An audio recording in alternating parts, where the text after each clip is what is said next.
श्री शिवसुताय श्री वैजमूर्ते नमो नमः सर्वोपचारार्थी गच्छातु पुष्पाणि समर्पयामि धूपं दीपं नैवेद्यं च आचमनीयं जलं समर्पयामि प्रार्थना पूर्वक नमस्कारं विघ्नेश्वराय वरदाय सुरप्रियाय लंबोदराय सबलाय जगद्कृताय नागाननाय श्रीयज्ञ विभूषिताय गौरीसुराय गणनाथ नमो नमस्ते भक्त्यादिनाशनपराय गणेश्वराय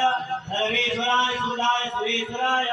विद्याधराय वरदाय सुरामनाय भक्ति प्रसन्नवरदाय नमो नमस्ते त्वां विघ्नशत्रुवल्लेति च सुन्दरेति भक्तप्रियेति सुमदेति फलप्रदेति इत्यादरेति हरेति चेतुवन्ति तेभ्यो गणेशवरदो भव नित्यमेव